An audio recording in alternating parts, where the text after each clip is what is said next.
Okay, who do we have online? All right, we're welcome this afternoon. Adam Beck, can you hear us on the Zoom or on the YouTube? Yes, Commissioners, I can hear you. All right, very good, thank you. Welcome this afternoon to our commission meeting. We have our agenda before us. Before we go with our agenda, we always start with a prayer, a reading, or a thought, and also the Pledge of Allegiance. And so we're looking for two individuals who would like to participate in that with us and lead us in a prayer, reading, or a thought in the Pledge of Allegiance. Yes, which one? Whichever you like. Okay, if you give the prayer, a reading, or a thought, that'd be great. Anybody like to lead us in the Pledge of Allegiance? Did you? Okay, great. Come on up, sir.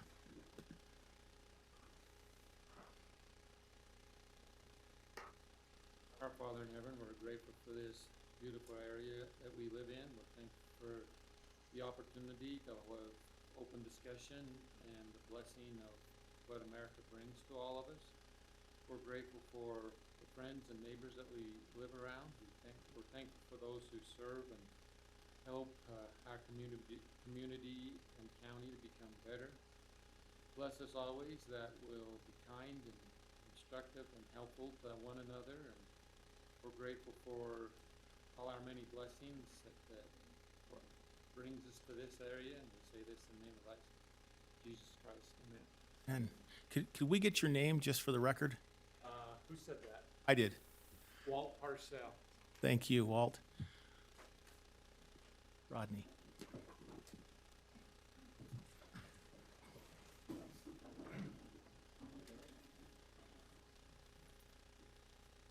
I pledge allegiance to the flag of the United States of America and to the republic for which it stands, one nation, under God, indivisible, with liberty and justice for all. That was Rodney DeGel. Thank you, Rodney. Walt. All right. We have our agenda before us, and you'll notice on our consent agenda, there's nothing underneath that consent agenda, because what we're going to do is go through our agenda, our regular agenda. We're going to place items onto consent. When we place them onto the consent agenda, that will mean that both commissioners have agreed to, ratified, approved, or whatever the wording is on the agenda item, and there won't be any discussion or motions. It'll just be consented to. So now we'll go through the process of looking at our regular agenda a little bit at a time, and we will pull things, we will hold items that we would like to leave on our regular agenda. Everything else will go to our consent. So let's start with items 1 through 10. On item number 5, it says adopt a resolution approving human resource management policy, and I'm not sure, Paul, are you? Should we hold that one just for clarification on that last sentence? I think, did Rob talk with you about that? Oh, okay, I apologize then. I thought maybe he might have. Let's just hold that one for just a couple, one sentence I think needs to be looked at.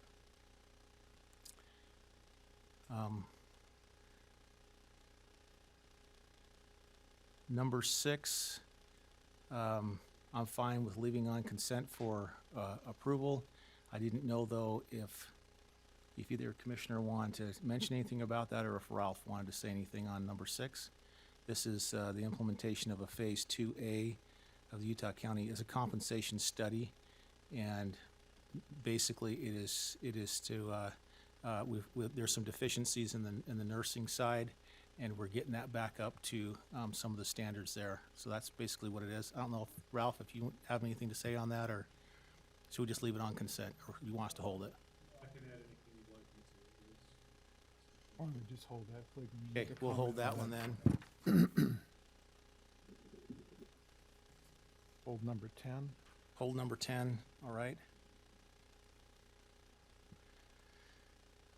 Okay, number 11 through 20. I'm okay with these. Are those okay? I don't have anything on them as well. And then 20 through 28. We'll hold 27. I recommend we hold 27 and 28. 27 and 28, we'll hold those. And then items 29, 30, 31, and 32. It's been recommended to me that we don't need number 29 and 30. Is that your same understanding? That's my understanding, yes. So we can leave that on consent to strike 28 or 29 and 20 and 30. And that we do need items 31 and 32. We could leave them on consent that we have approved and set a date, time, and location for today's date at this location following the completion of our regular agenda to hold for number 32. If we can leave that on consent. I agree. Okay, so we'll leave that on consent. Also, on the one work session, number 1, we need to move item number 1 on the work session to April 14th. So that's continued. Yeah, continue it to April 14th. Okay. And leave item number 2 on the work session? Okay. Okay, so with that, we will go back just to reaffirm. So everything on our regular agenda will move to consent, except for items 5, item 6, item 10, item 27, 28, and of course, 30 and 31 and 32, we set those dates and times. Okay. Is that good, Alice? Okay. All right. Going back then to item number 5.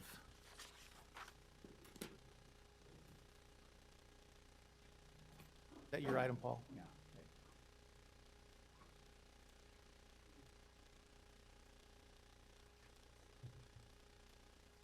I'm just wondering on section 2, D3, the last sentence.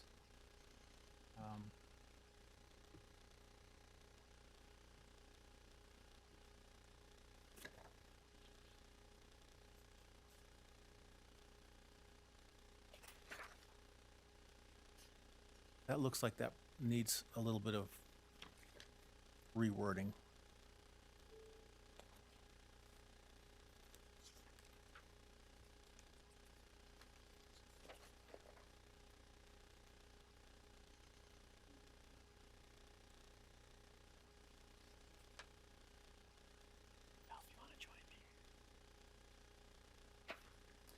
Yeah, I know that we didn't make any changes to that in this current revisions. That's the way it's currently stated.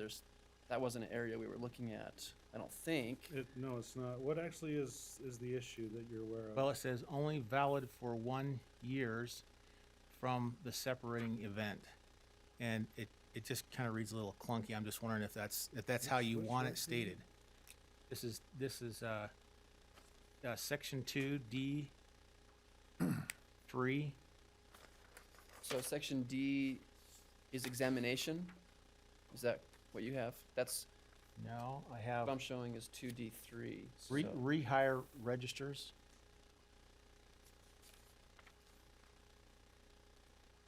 So under procedures, which is 2, Mm-hmm. and then D, number 3.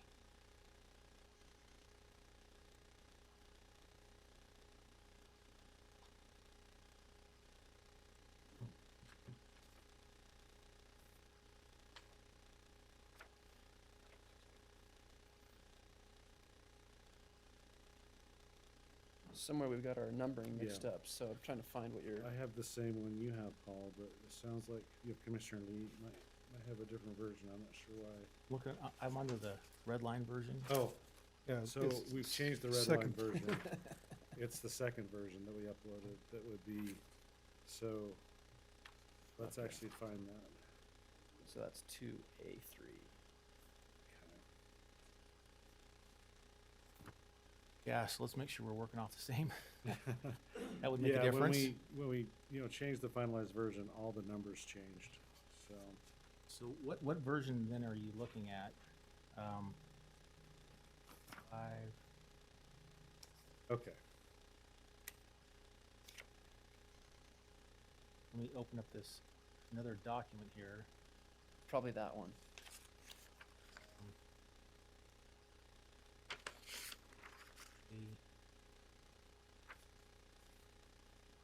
Okay. So on this one, it would be under section 2, procedures A, 3.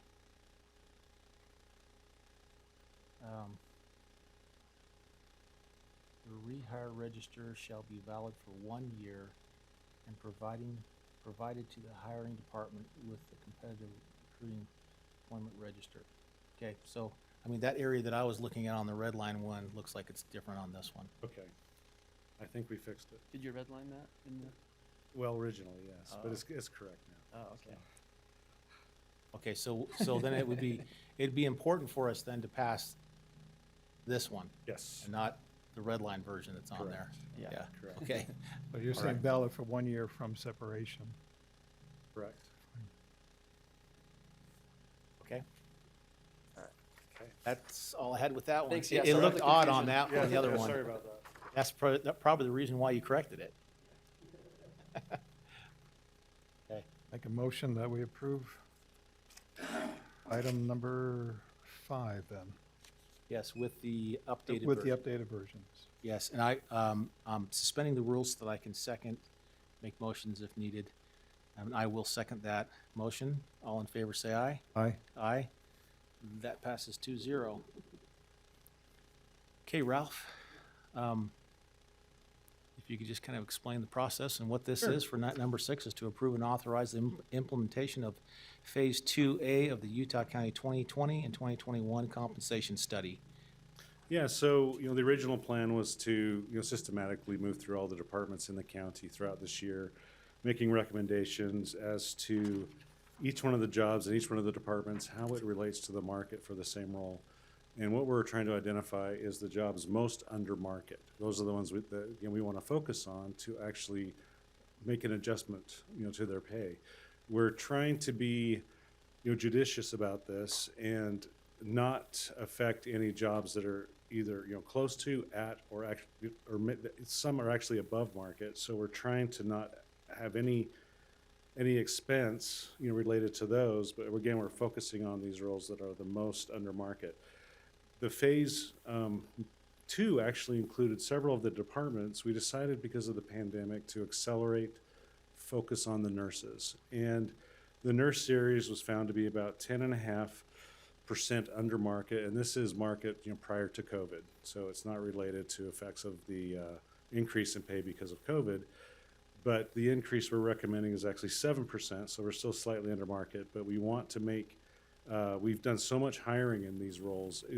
As a matter of fact, in the first 3 months of this year, we've hired almost as much in the health department as we would normally hire in the entire year for the entire county. So it really is an unusual situation. We did feel there was an extreme need to move fast on this section of phase 2, and then we'll work through the rest of the departments over the next couple of months. But this one needed to happen sooner than later to attract and continue to hold on to these valuable employees during this time. And even after COVID's over, we'll still be slightly under market, but we feel like that this is something we need to do now for a variety of reasons, and that it's not going to be a case where rates of pay have increased because of the pandemic. So we're hoping to be done with phase 2 completely by the end of April, and then we'll move into phase 3. So do you have any questions about that? I don't have any questions. I just thank you for going through this, and we've had multiple conversations with it. I feel very comfortable with where we're heading with it, and so I just wanted to make sure that we had an opportunity to state that we are, going through this to make sure that our salaries are matching and they have, that kind of in line look, so that we can keep the staff that's here and keep them paid appropriately. So Okay. thank you. All right, thanks. Okay, make a motion that we adopt or approve item number 6 as stated. And I'll second that motion. All in favor, say aye. Aye. Aye. That passes 2-0. Okay, number 10 is to reconsider property tax actions given regarding the recommendation letter 2021-1. Commissioner? Yes, 2 weeks ago, I think it was, perhaps a little longer, we had gone through this spreadsheet of information on various abatement requests, some very small. And we approved some and we denied a few others. A couple of them, after we had denied them, I went through and did some more reading. And on them, I was considering that maybe I might have jumped to judgment and wondered whether we should reconsider. One of them is the property for Chun Chen. There's 2 properties he had, and this is the first time he was late. Who is this again? Which one? Chung Chen, that's second page. Okay. Do you have that? I just have it on this. I'll pull it up. Okay. It's $12.08, 19.35 cents. And because they're the first time late, it seemed to be better to allow on the error, human side of error here, and allow this to be approved instead of denial. So on that one, the information of this is the first time, the only thing I have is that it says, I lost income due to COVID-19. Could you please kindly waive my property taxes? And it says penalties on property Yes. taxes. That's all I have for information on that. Exactly. That's why I wanted to do a little bit more digging, and I found that this, he didn't own this property until 2019. He was late with the payment in 2020. Previous owner had several late payments, but his is distinctive from that one. And so this was his first time being late on both of these properties. Okay. And Paul, you see the same thing on that? The same thing as being the first time he's late? Yeah. I don't know about that. I have this history sheet here on the tax summary sheet. 'Cause I mean, I can definitely get behind that. That wasn't information that I necessarily had when we were looking at this in the BOE. And if that's true, I mean, I can get behind that. I don't think you have these. I got this earlier today from our tax folks. Yeah. The tax summary shows ownership taken in 2019. There was a prior owner who had several late payments and penalties. And for this individual, he didn't take ownership until 2019. He was on time in 2019, 2020 is when he was late.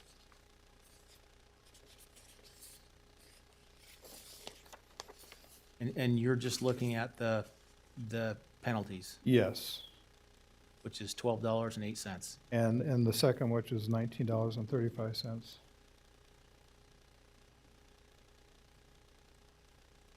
Oh, with the second property. Yeah. There's the 0018 and then 0002 properties. Okay. Well, I mean, I think if this is the first time and you verified that, I can get behind that for sure. Okay. Then make a motion, we approve those 2 items, 0018 and 0002 for Chung Chen. I'll second that. Okay. All in favor, say aye. Aye. Aye. Okay, that passes 2-0.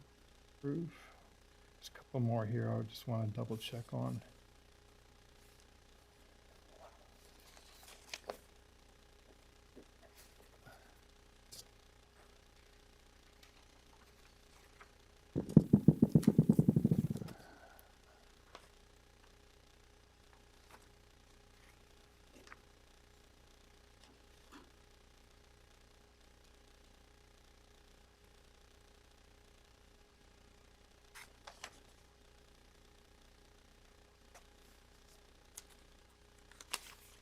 This one is of interest because has no mortgage and has not been late until the year 2019 and 2020.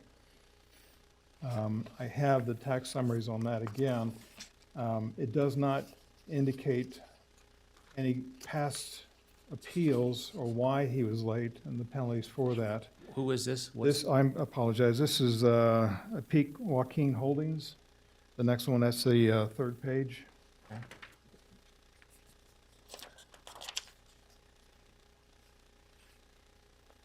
And he is appealing again, there's no mortgage on this one. He's asking for $2,941.89 to be waived for tax year 2020. One-time courtesy. He does not go in a whole lot more detail than he was late. Right, and it's not the first time. This It's is not a the first time This, for him being, yeah, this is the second paying- time. paying on his own. It's the second time. So he was late in 2019, 2020. I was unable to contact him to find any additional details. And we have had requests for COVID-related alterations to tax assessments. And I thought it'd be best in the humanitarian side to approve this request for the 2020 year only. Yeah, he's not claiming any COVID-type, Yes, interference or anything Yes. with the ability to pay. yes. but- He doesn't list that at all. And he was, as Commissioner Lee mentioned, he was late last year as well. Right. He says here, we missed paying the tax bill on time as most of properties are paid out of mortgage escrow. We were not required to pay from our own funds. We're requesting the penalty be waived and refunded as a one-time courtesy. The full amount of taxes was paid a few days later. It's due November 30th, but he paid it on December 3rd. Yeah, I mean, I can't get behind this one. The history shows that he should know. He knows, and so I can't get behind this one, like I did the other one. Then I'll make a motion to,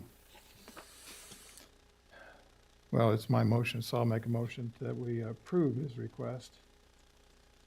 And, Yeah, and I'll, and this is on the name again. this is the Peak Joaquin Holdings, 0001 is the property.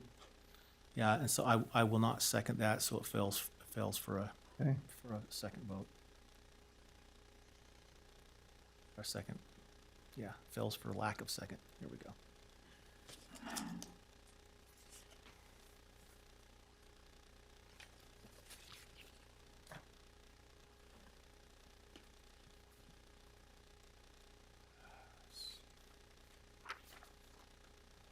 I just fear if we start going down that path with some of those, I mean, we'll have everybody filing on those. That's the reason. the other Gotta be a one line somewhere. is the Pamela Sage property.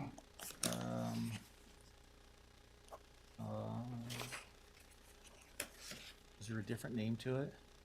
It is. Or how do you spell that last name? I have. TAICH. Oh, okay, yep, got it. Yeah. And this one, we mailed a check for the remaining balance before the end of November. The check never cleared. The amount was $2,000.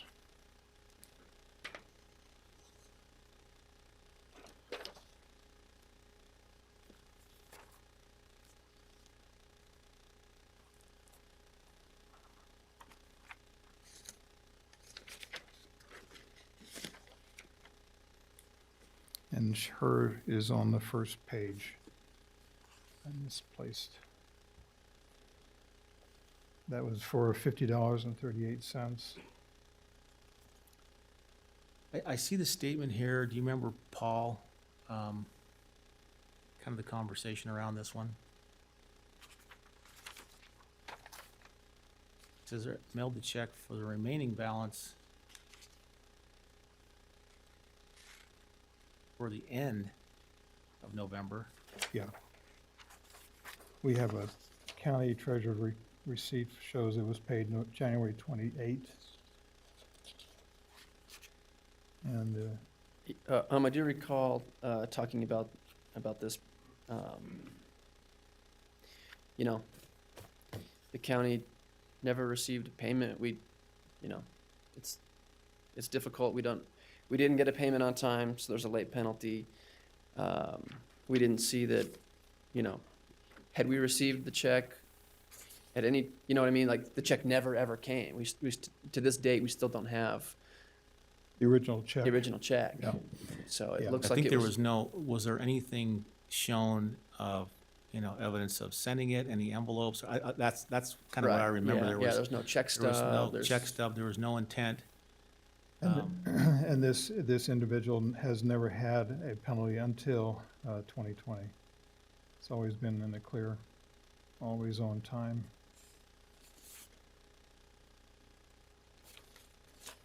I can't get behind this one either, just because I think if we were given more information and there was some sort of, evidence to it, I probably could, but I just can't get behind it without So this something. was worth bringing up just because, again, the history is clear, clean, no penalties until 2020. Yeah. Then I'll make a motion that we approve the request for Pamela Sage, and that's property 0043. Okay, and it will die for lack of second. Okay. And lastly,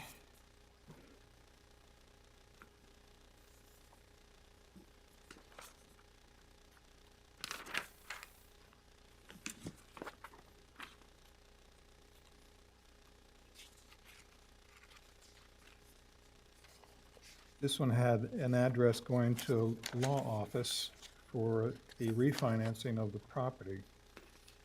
And law office simply returns the mail, but the filing included the law office address. And so there was a correction that had to be made to the address in order for the payments to be made to the correct location. And what's the name on this one? That is it's the bottom of page, I think, 3, Benjamin Wohan, the very last listing.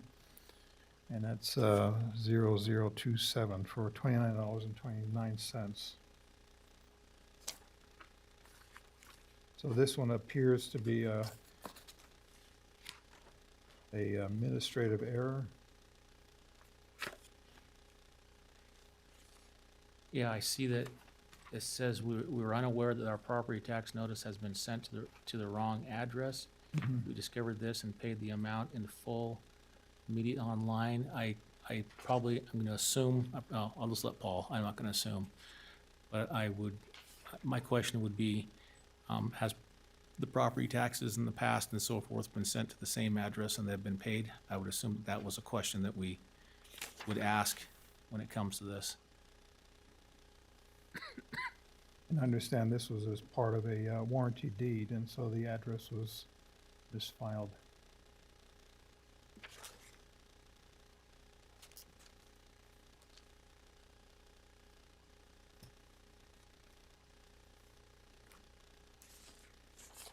So I'm making a motion to appeal. I just wanna see if Paul can find that one and clarify.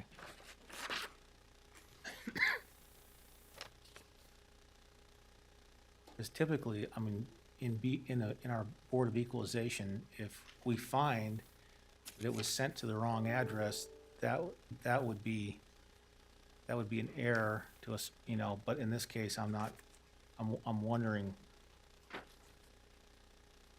all the notices in the past went to the same address and they were paid. Yeah, just give me 1 minute here. See if I can find the right stack.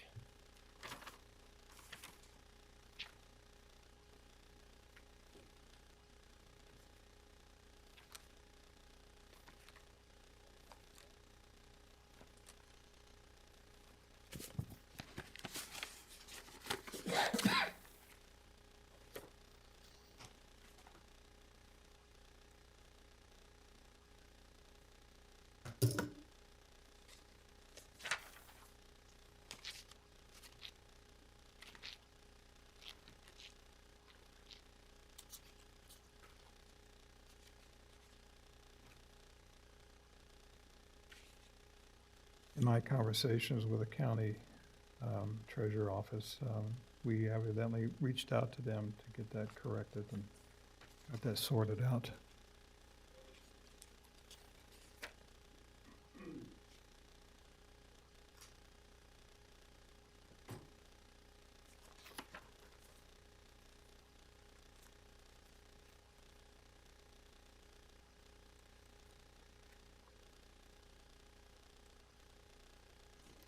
Yeah, so in this case, I think they just purchased this property, and the address on the vesting deed is where we send the property, the tax notice to, and, which is what we did in this case, like we do in every case.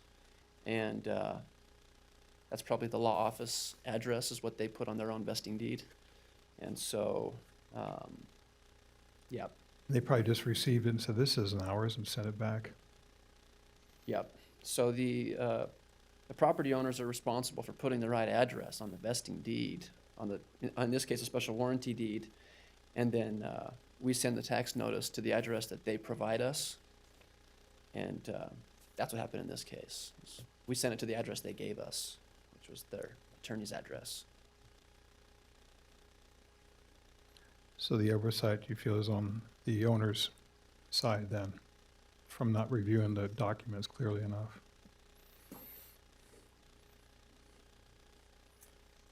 Then I will withdraw my motion on that one, leave it as is.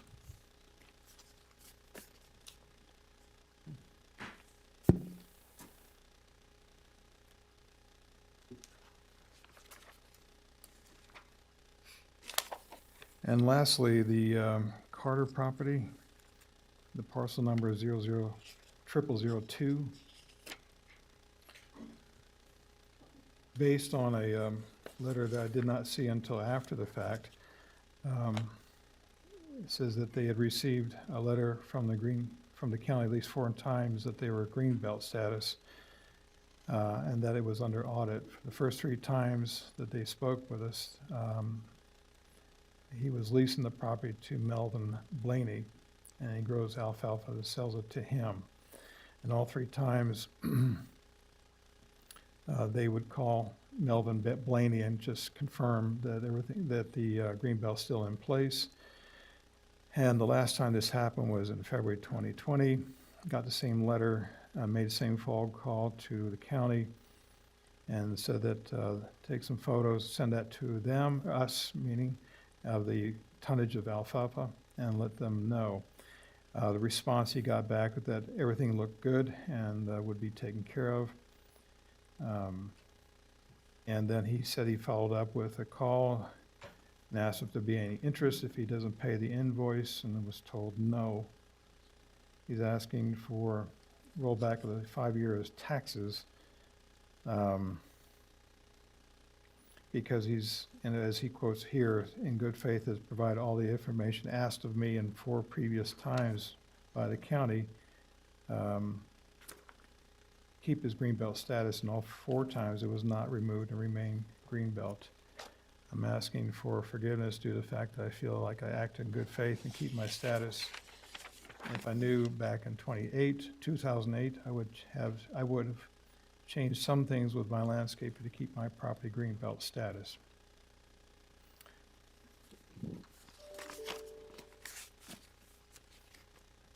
In visiting, there was consideration just to give back the penalty of $83.39.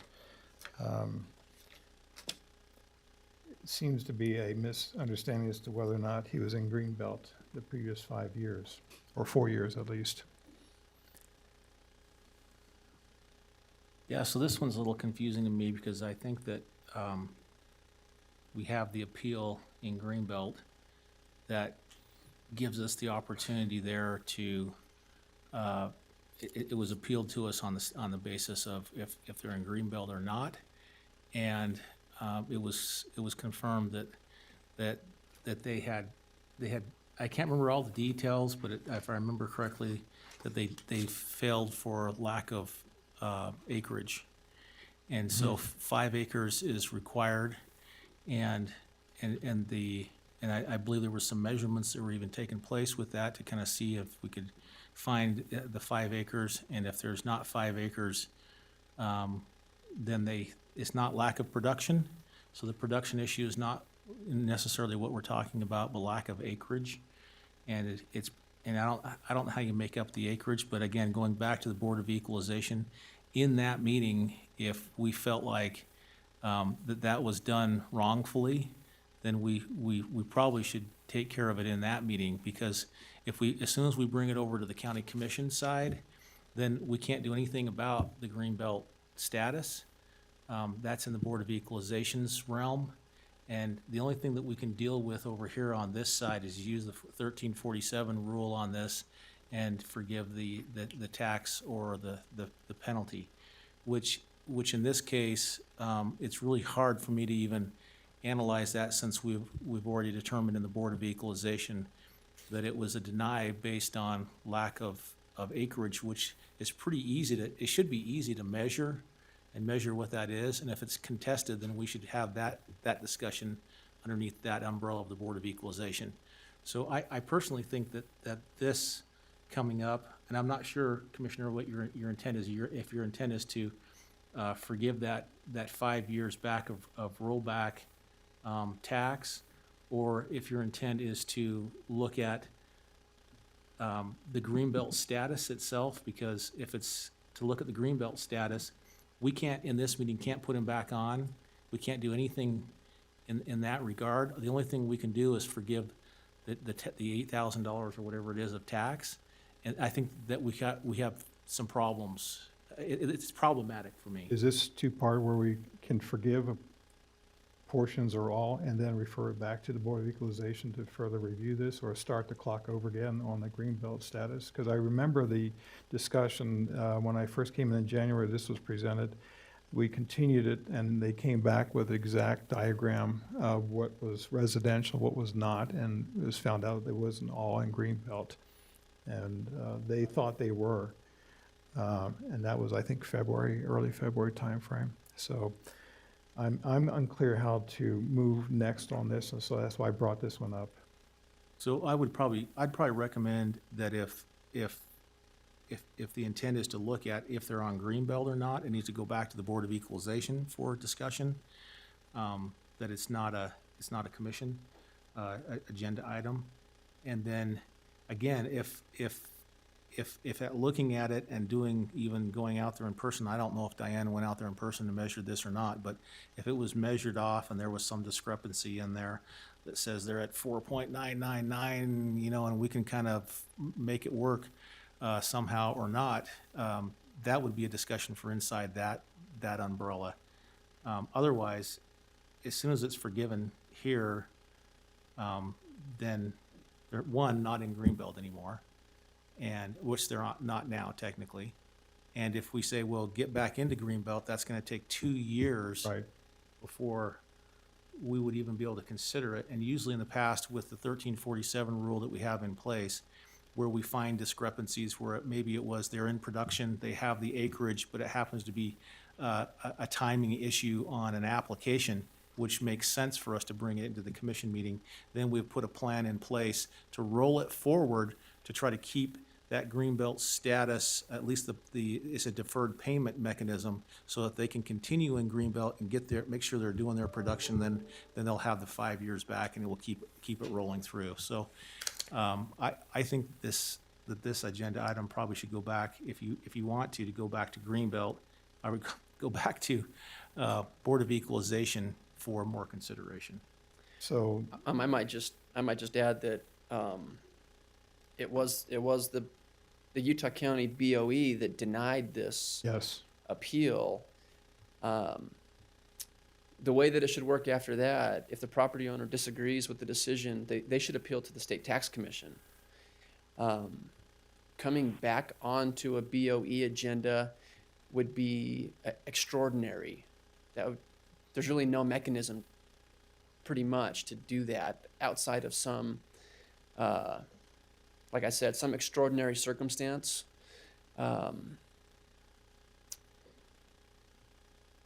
Once the BOE decides on it, it really should be, once the 30 days runs after a decision,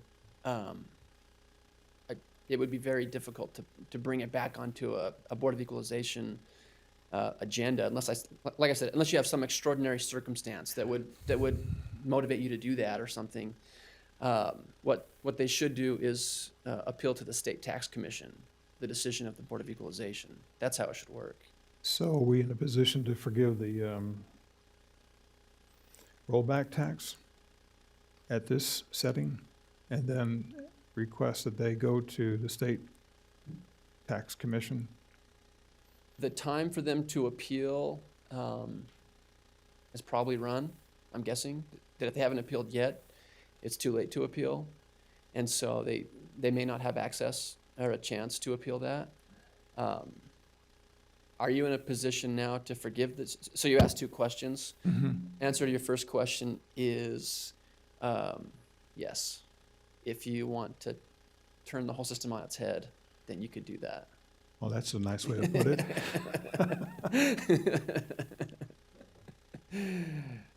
Yeah, I mean, as a member of the BOE, you've already decided that they don't qualify for Greenbelt. Yes. And so then the only conclusion there is that they pay a rollback.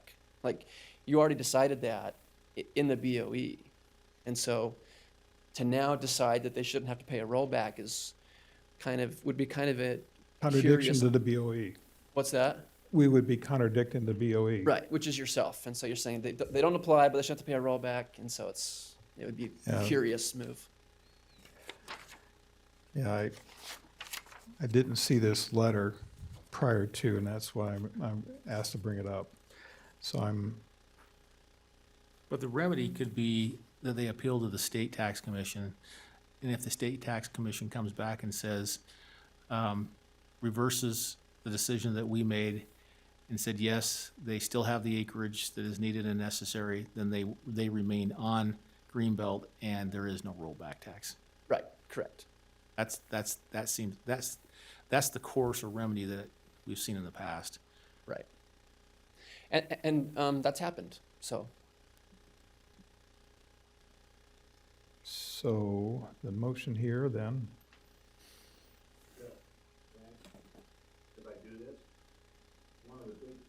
Hold on.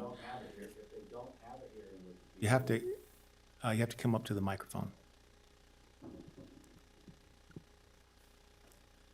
Hi, Vic Devano. I've been doing this like 35 years, and of course, I've been at odds with our BOE and stuff, and have not been at odds, and I've had times where I've dealt with the county assessor who has seen my properties, but I have such a thing going on this year, and the state is now, they're not getting back as fast. They're not holding hearings in there. They're going in at home and doing their things, but if a property owner doesn't have a hearing or have an adequate hearing, then the BOE, the state can look at it and request that they go back to the BOE and then talk to the council and commission at the same time. So, and I have such a letter from them that states that particular issue, So just so you know that that's one of the options that people have. They may not have had a hearing or an adequate hearing, or, somebody made a decision arbitrarily, and that happens on occasion. So I think you have to consider that if that's happened here. My understanding is that, in legislative procedure in the past, that if they had a small home on 5 acres and they farmed 4.79 of the acreage and whatnot, that there would be a qualification, and I think that it would be terrible because there are many people who are right around that 5 acres with their small lots and homes. A lot of these people don't have a big home on 5 acres. And so I think it's something to be considered, and the BOE needs to take a look at that. And so that's just my 2 cents. Yeah. So that's all. And typically we're seeing 5 1/4 acres with a 1/4 acre for the home. The problems that we're starting to see with it is that it creeps from from that 1/4 acre for the home, and next thing you know, you've got basketball courts and volleyball courts and big huge lawns that creep into the 5 acres, which is an action done by the homeowner.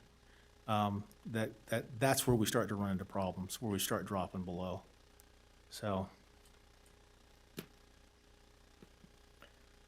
what are the, okay, if the owner did everything he said he did in this letter, what is the proper remediation on this?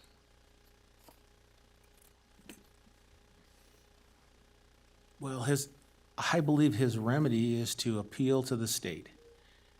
And then the state will go through a determination, and whichever way the state comes back and says this is either they uphold the Board of Equalization's determination with it, or they reject it. And I think then that's the process that we have. And for the homeowner, if they disagree with the Board of Equalization's decision on that thing, they should appeal it to the state. Okay. And the time state for them to appeal, this date time state stamp, to appeal, you say is passed. Can it be used this date as part of that date time stamp? No, I don't think so. Whenever the decision was made from the Board of Equalization, that would begin their clock to appeal. I don't know if it's passed. I can't remember what date they were denied at the Board of Equalization, but if it was that February date, then they're probably just past their 30 days. They might already have appealed too. We Yeah, don't know that they yeah. haven't. They might have appealed. I don't know. Okay. Then, given that additional knowledge, I will go ahead and withdraw my motion.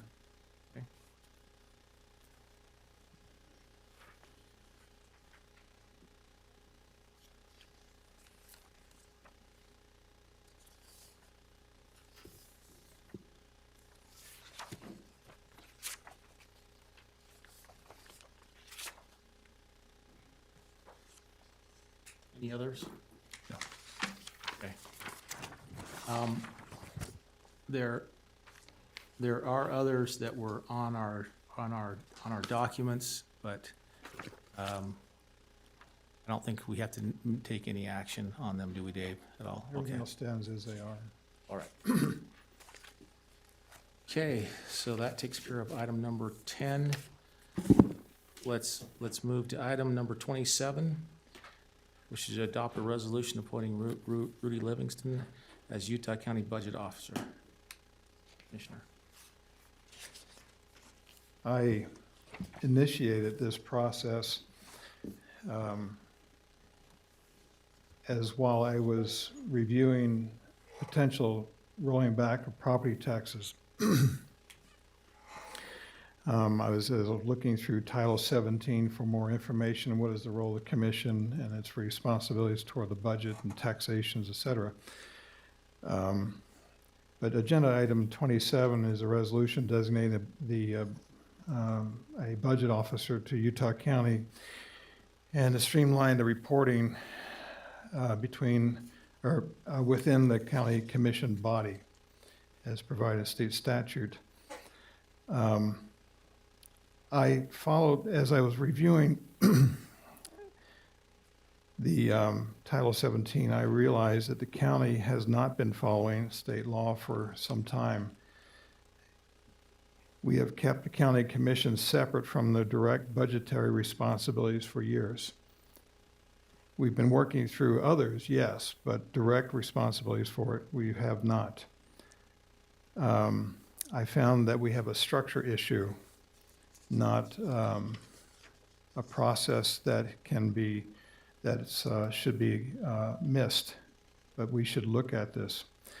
Anyway, I took the lead on these items today to support state law. And again, it opened up the process of reviewing the tax increase, whether we need to do that or not, opened up ideas and other areas that I was reviewing. And during this time of this, and I'm stuttering here for a second because what complicated the situation is the vacancy that no one anticipated. I had started something with a plan to do certain things at a certain time frame. And when this happened, I was obligated, as everyone knows, to work with the county party chair, follow up on vaccination infrastructure support, continue to compile facts for the reduction in property taxes. The regular hearing, the commission meeting that we normally would hold on the 7th of April has to be deferred. There's going to be another meeting, but it won't be the normal commission meeting. And then I've had to respond to candidates who are running for the county vacancy. And what frustrated me most is that, and embarrassed to say, is that as I attempted to reach the current clerk auditor, I was unable to do so because of these other distractions that pulled me away physically, and I could not reach them. But addressing these issues during my first 10 weeks in office affected my ability to review county taxes more intimately and with the clerk auditor over the resolution. So I hired a temporary person to be my fiscal analyst to aid my research. Finalizing property tax reduction plan could not be put off because that was one of the initial things, the principal thing that I was running for. And the resolution is actually key to the next steps of future taxing oversight because the budget is intimately part of that. Under state statute, only the county commission is responsible to oversee county revenues and expenditures. The county auditor provides a formal analysis of the county financial record and verifies accuracy, completeness, and gives a fair presentation of the county's financial status. As I continue to look at other situations that might confirm my thoughts, I learned that at the state level, the Utah State Auditor is separated from the state budgeting and budgeting planning. He is not part of and has no oversight of the budget. Instead, the state legislative body and financial directors control the state budget. And just today I learned that the Uinta County Commission moved its budget officer and team from its county auditor in 2019 to be in line with Utah state statute. So I do this on the very much aware of the most unique situation we find ourselves with a vacancy. Candidates, of course, competing for the position, COVID, and anxious to get the reduction of the property tax has been forefront. And along with that, of course, complying with state statute and returning the burden of the county budget back on the commission where it rightly belongs under state statute. It doesn't belong anywhere else. In fact, that's one of the principles. There's, I think, three: the budget, personnel allocation, hiring of those personnel. And so having seen these gaps is why I pressed forward with this, even with this badly timed season that we're in. So that's my initial thoughts on this. Okay. I'm wondering, Commissioner, since 27 and 28 are tied together, I would assume that instead of looking at just one or the other, we're speaking to both of them. I'm speaking to both item 27 and 28. All right. So my initial thoughts with this. I want to be very clear on my first point, and that is, I am dead serious when I have said in the past, and I'll continue it today, that the people in Utah County have given us a charge. I've heard it loud and clear, and that is they have a burden of tax on their backs, and they've been looking for relief. And so I'm dead serious in trying to find that reduction. Whatever that is, I want to go through that process and get that burden relieved as much as possible. Second, it's within our powers as the commission to do what we're doing. This is not additional to. It's by state statute that allows us to pick the budget officer. That budget officer does not have to be an employee of the county. It does not have to be anybody in any certain office. We can pick somebody outside the county to be the budget officer. State statute allows us to do that. So it's fully within our prerogative as county commissioners to do that. It is one of our primary responsibilities as commissioners. Our primary responsibility is to go through. And if we're going through a process in which we don't feel comfortable, we're not getting enough information, it is fascinating to me that Uinta County has done this. I didn't know that, brand new news to me, And and if you talk with them, they said it's the best thing that they ever did. And so to me, it looks like, and the reason I said, well, I didn't ask them the question, but I heard the reason was because they said for the first time, we know what's going on and we know where the money's at and we know what's happening because we have a direct tie to the budgeting people. That's what we're looking for. And I think as the budget, as a commission function for us, being one of our primary responsibilities, we need to have that. And we've felt a lack of it because obviously we've hired other people to look as well. And so the lack of information, if you want to call it that, whatever it is that we're not receiving, has got to change. And this will allow us to, instead of going through hoops or going through bureaucratic processes or anything of that nature, it would allow us to walk right into the office and say, this is what I need to do my job. I need to have these numbers and I need to have these analyses. And if I don't have those numbers and I don't have those analyses, you work directly underneath the commission. And we've got to have that information. Therein we can do our job. And our job as elected officials and as county commissioners is to look at the budget, to amend the budget, to finalize the budget, to adopt the budget. All those things are within our prerogative and on our head. And so this is a, I've heard it all. I've seen it all out there. A power grab. Come on. How can you do a power grab when it's already in the power that we were invested with? It's not a power grab. It's an alignment problem. It's an alignment issue. If the commissioners are feeling like they don't have the correct amount of information, then there has to be a change. We would not even be here talking about that if that was the case. If everything was moving along in a way where we were getting all the information. Obviously, there's a lack of that.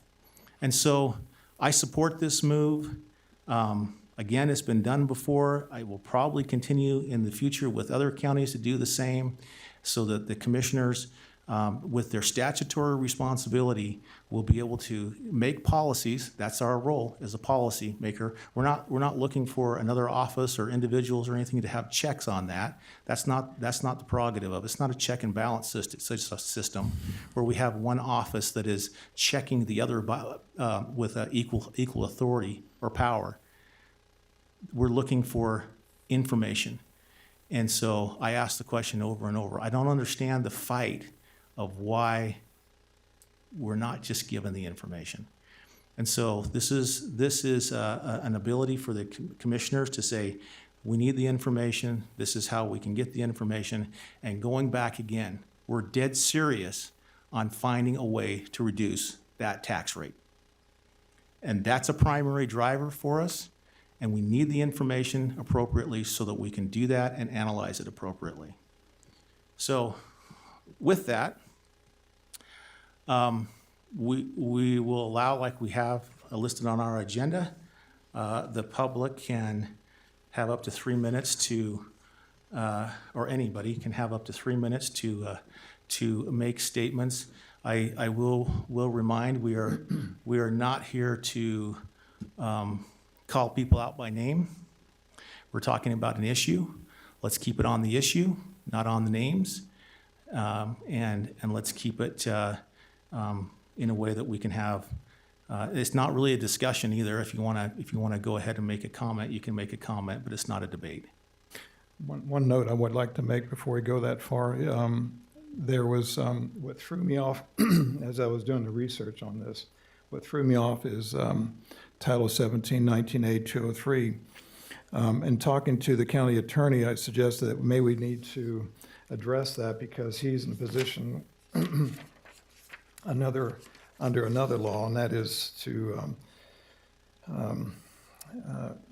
suggest he can call attention to the state legislator and county legislative body any defect in the operation of the law.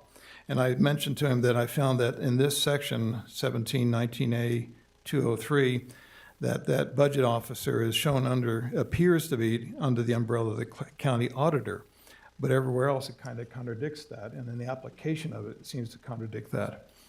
And so I asked the county attorney to look at addressing that perhaps as a potential defect in the law. I could address it for you right now. Are you familiar with the legislative history on it? Please. Yeah, so until 2012, the county auditor was de facto the budget officer statewide. That was state law, which is in line with national standards and recommendations about local government finance. So then Senate Bill 124 in 2012, run by Senator Bramble, was primarily aimed at facilitating an opportunity for Salt Lake County, who had switched to a mayor-council form of government, to vest the budget officer function within the executive branch, which is common. Basically, that's how most governments work, right? You got the president's Office of Management and Budget. You know, they create the budget from the executive branch. The legislature deliberates on, amends, and adopts the budget. We have a similar model in the state, and then essentially a similar model in every county across Utah, where the auditor is essentially vested with the executive function for a separation of duties and powers concept, with the legislative body being the commission, but the commission's awkward because it has both legislative and executive authority. So in that bill, Senator Bramble created this opportunity where counties could, if they wanted, sort of opt to designate the budget officer. At the time, you know, the budget officer was the county auditor statewide uniformly. And on the legislative record, Senator Bramble actually said, quote, it's likely that would be unchanged. In other words, it was his anticipation that the bill was not aimed at coercing, prescribing, or suggesting that counties with a commission form of government designate somebody other than the county auditor as the budget officer. It was really an option that they created in the law, but his expectation was, at the time the bill was passed in 2012, that counties would largely not change and that the county auditor would remain the budget officer, which has largely been the case. Commission forms of government under that bill had the option beginning in 2014. So the bill was passed in 2012, but if you were a commission form of government, you couldn't sort of exercise that option until 2014 and beyond. So since that time, 2014, of the 29 counties across the state, 24 of them designate the county auditor as the budget officer.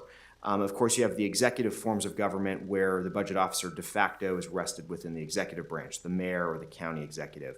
And then there are two kind of outliers, Uintah County, which you mentioned, Grand County, which is kind of an awkward situation. They had a 7-member council. They're kind of being forced into a 7-member commission. They're undergoing this transformation. So, it's a little bit of a question, but so they're kind of an outlier. But basically, 24 of the 29 counties in Utah designate the county auditor as the budget officer. And largely that's been the consistent pattern for commission forms of government. So I just think one footnote to keep in mind is that it's inaccurate to say that Title 17 is designed to basically coerce, or that the purpose of the law is that the county commission is the budget officer function. It's really not the case. I mean, if you actually look at the language of 17, you'll find language, for example, quote, the governing body shall review, consider, and adopt a tentative budget. Well, why would the governing body need to review a budget if the governing body itself are the ones that supervise the budget function?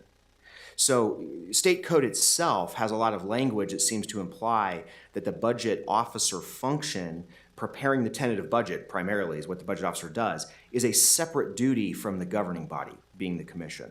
And that makes a lot of sense because the commission shares both legislative and executive authority, and it would be a sort of a concern if both the executive and legislative function of the commission could both propose their own tentative budget and then adopt their tentative budget. It wouldn't make a lot of sense. And so I think that's largely why across the state, nobody has taken that option. And there's a lot of recommendations. We can get into a lot of details.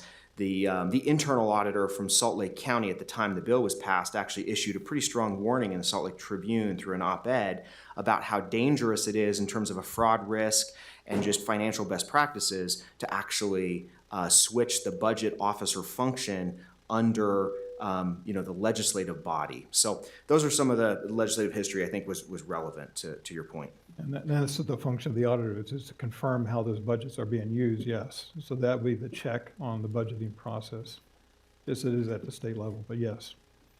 Well, and we tentatively adopt the budget so we can go through a process of transparency and allow for the budget, for the public to also be able to weigh in. And there's a function for that to happen, and that's And that's a good function. It's a function to allow, say, here's the preliminary look at it, here's the tentative process with it, therefore allow public take a peek at it and come in there and let's have a conversation. And I applaud that. That's a process for us to go through. So thank you for that. I don't know if, is David, are you going to say anything to that or? Okay, Dave Shawcroft.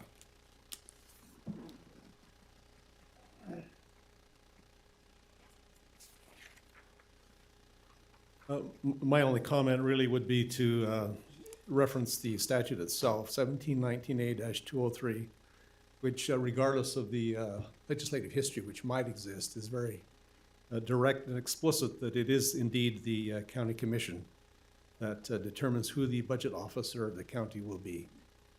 And the general rule of law is you look at the legislative history only if there's ambiguity in the language itself. So I believe while the legislative history may be of interest, it is really not determinative of the right of this body to determine who the budget officer of Utah County is. Okay, thank you. Okay, so any other thoughts you have there, Commissioner, or do you want to open it up now? Okay, Open up. okay, we'll open it up.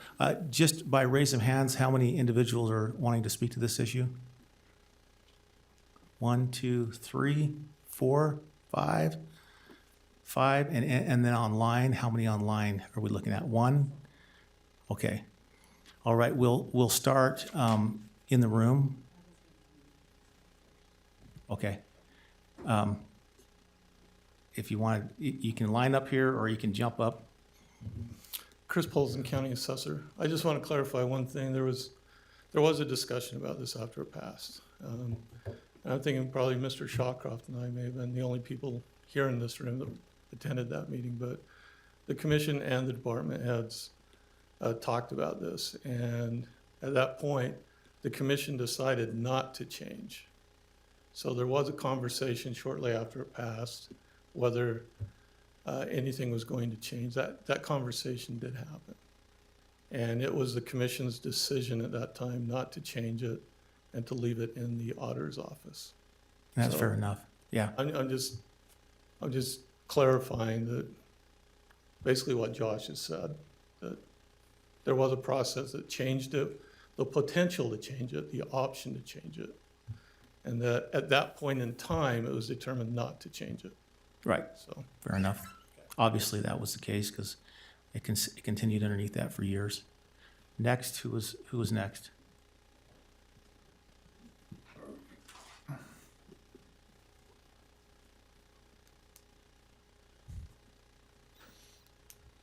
Hello, Amelia Powers Gardner, the current county clerk auditor. And in full transparency, I'm also a candidate running for the vacancy on the Utah County Commission. I think that the legal opinion is very solid. It absolutely is your right to discern who the budget officer is. But I think that good government happens when sunshine is in the room. The best disinfectant is sunshine. And good government happens in transparency, not in the dark shadows.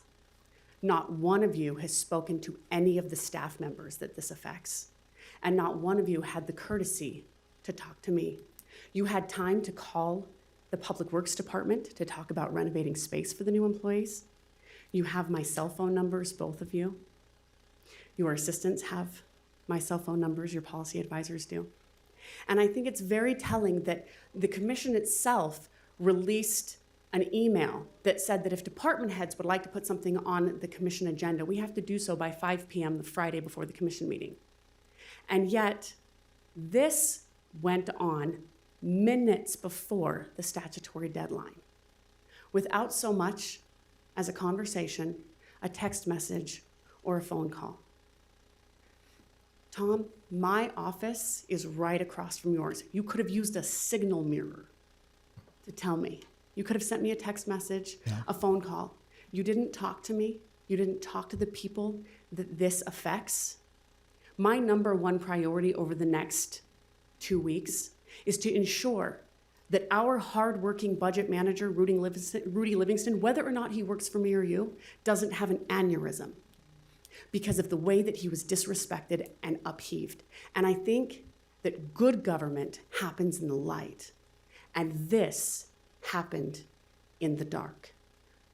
I joined government because I want good government.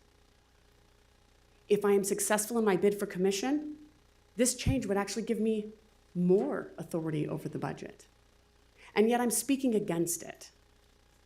And the reason why is because I joined government so that we could have good government.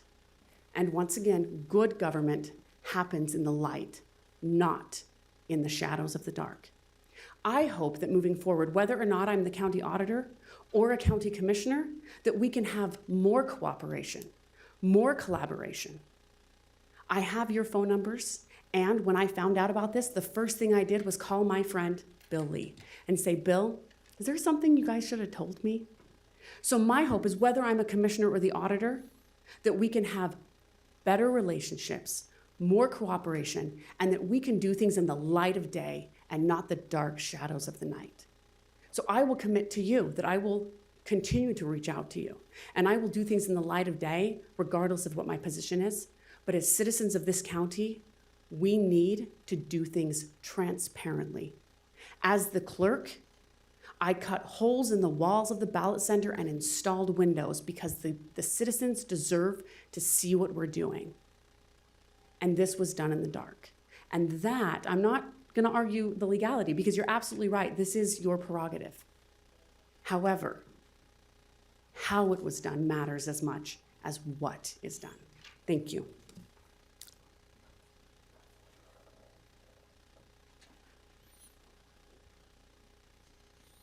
Hi, my name is Rudy Livingston. I am currently the budget manager for Utah County. And quite frankly, I'm honored that the commission has confidence in me to provide budgetary advice and services to them. I'm honored that you would think me worthy of being appointed as the budget officer for the county. However, I am opposed to the erosion of the separation of powers that I see here. I'm bothered by a lot of things. I was not told about this move, but found out about it when it was submitted about 15 minutes before the agenda was posted. Neither I nor my superiors were contacted to discuss this before this was put on the agenda, nor had I heard anything from a commissioner since it was submitted until minutes before this meeting started as we were talking, as people were coming in. Everything was done behind closed doors, and that's not right.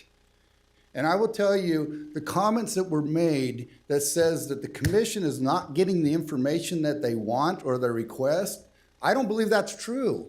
And I'll tell you why, because this year neither Commissioner Lee nor Commissioner Sakovich has contacted our office for budget questions, discussions of any kind of budget or financial advice, or to provide direction. We are willing to talk about budget anytime, and in fact, we are in the process of revamping some things now that we have proper bandwidth to do so, to where you will be getting monthly budget reports from our department. That is something that we are very actively pursuing, and it's happening. Now, I'm a professional with over 30 years experience and more than 20 in government financial management positions. And I feel like these actions treat me as a pawn and not as a professional. I'm a CPA and I'm required to follow a code of professional ethics, which require me to use professional judgment and integrity in my duties.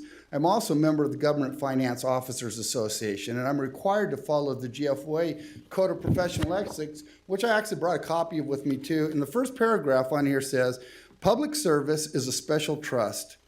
The finance office plays an important role in public service. The finance office has stewardship over citizens' shared financial resources. These resources make possible the services that are essential to safety, livability, and vitality of our communities. I will always do what I believe is in the best interest of the county, provide sound professional advice, whether it is accepted or not, that's fine. But I will not blindly follow any political agenda or make any moves that would be contrary to these ethics. And I'm not saying that you are doing so, but that's just how I am. I'm an ethical person. I am offended that the commissioners obviously believe that I will perform my duties differently under the direct direction of the commission than that I would under the direction of the financial services or clerk auditor. Our department has a plan that we are carrying out to infuse transparency and improve the financial decisions and functionality of the county. In our department, we have 4 overriding goals and guideposts right now. The first one is accountability. The second one is innovation. The third one is self-improvement. And the fourth one is one of our favorites, which is ameliorate, which means to make something bad or unsatisfactory better. And we are taking strides to actively pursue our goals in each one of those 4 categories. Currently, we have great synergy between all functions of the clerk auditor department, and this will destroy that synergy. Our synergistic approach includes constant interaction between finance, budgeting, and departmental personnel inside and outside of our department. Our current plan includes transparency to the public and the county commissioners, including implementing a multi-year financial plan to avoid myopic decision-making and potential future catastrophic impacts to the county. Number 2, implementing and improving our multi-year capital projects plan, which is required for responsible government and bond rating agencies. Number 3, implementing a new budget software to consolidate and create efficiencies and transparency in salary and benefit budgeting, preparing operating budgets, multi-year budget functionality, what-if computations, capital improvement planning, and performance measures or KPIs, development and tracking. And one of the most important ones is to provide dashboards with key information that can be used by departments, commissioners, and the public, where they would be able to see that information on a live basis. And we are getting very close to having that implemented and ready for everyone. We are also in the process of preparing a budget book that will provide transparency by clearly presenting the budget and other important information that will be used by the commission and the public. And we're working with this to meet the quality standards of budgeting established by the GFOA. Now, I have many priorities and responsibilities right now, including completion of the budget system implementation, which we are right now. And if it was pushed back, because I have to be pulled off to do other things, it will cause the entire 2022 budget cycle to be less efficient. We're working on the 2022 capital improvement program, and this would be impacted or delayed if we have to make monkeying around here. The budget implementation would be pushed back another year, and transparency will be compromised. And finally, I want to say I've enjoyed my job here more in the past year than I have in the preceding 15 years. And this is because of the leadership in our department providing clear vision, treating each of us fairly, providing guidance, but truly empowering us to use our judgment and individuality to make our jobs better and make the county operations better. And I feel that this action proposed by the commission will negatively impact how I enjoy my position. And I'm really sad to see that, to be honest with you. I would really encourage the commission not to do this because I don't think you're going to gain any information from doing this. If you pick up the phone and call us and ask us, we'll provide whatever information is needed. And we have done to the best of our abilities. In the past, it's been a bandwidth issue. We don't have that issue anymore. And we are willing and ready to provide all kinds of information to the commission. Thank you. Okay, there's 3 more. Alice, I'm not sure, I'm not seeing that timer. Are you clicking that? The 3-minute, okay, there it is. We're doing it, yes, we're doing it for everybody.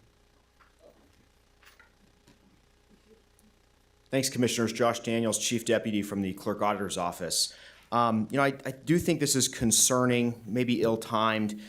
Primarily, it's really hasty. I think with 24-hour notice for such a major change within an expedited implementation just a few days from now, hasty decisions typically aren't good decisions. And so I think a major disruption to the financial operations of the county, especially at a time like this, it's just ill-timed. I think there does need to be some more discussion, collaboration, examining what the effects are, intended and unintended consequences. Whenever you're making a decision, you probably should ask yourself first, what problem are you trying to solve? And you were pointing out, Commissioner, that the problem is this lack of information. Again, I'm not, similar to Rudy, I'm not seeing when and how that's been the case. If you go right now, I don't know if you've had a chance, I sent you links, I know, to the new dashboard that we have at utahcounty.openbook.questica.com. utahcounty.openbook.questica.com. We have real-time charts and graphs there that are dashboards you can examine with budget data. That's part of the new software implementation we're doing this year. It's been very helpful. You can find a lot of information there. I know when you first came on board as a commissioner, we had a conversation about some of your interests when it comes to the finances of the county. You expressed an interest in the fiscal performance of the convention center. And within 3 days, we got you a 2 to 3 page memo with a high-level fiscal analysis over the last 5+ years of the fiscal performance of the convention center. That type of real-time analysis and feedback has actually never really happened in the county before because of bandwidth. And so we stand ready to provide that type of information. So I don't necessarily see the problem that you're seeking to solve. Process is important. The tradition and process that the commission has imposed on the county the last couple of years for staffing plan changes is that first, any department who requests any kind of staffing plan change has to first come to a work session and discuss the nature of the request and talk about the proposed staffing plan change. So as I understand it, this particular staffing plan change has not yet been to a work session. It's a little bit out of process in that regard. The other thing that's really important is the substantive financial operations of the county. Separating the budgeting process from the accounting process is a big problem, and it's why the GFOA, Government Finance Officers Association, in their 79-page report, which was a detailed examination of Salt Lake County in 2011, recommended that putting the budget officer under the county executive in Salt Lake County was not the prescription that they had for county commission forms of government around the state. The GFOA said that should stay with the county auditor. So even though the bill allowed that opportunity, that's largely why counties have not done that. So that segregation of duties is very important, and that's what I would share with you. Thank you. Okay, there's 3. The fourth person in here that raised their hand, you come on up. I just had the question, is bandwidth, labor, help? This is again, if you have a statement, this isn't a question and answer. So there's a fourth person that raised their hand that wanted to come on up.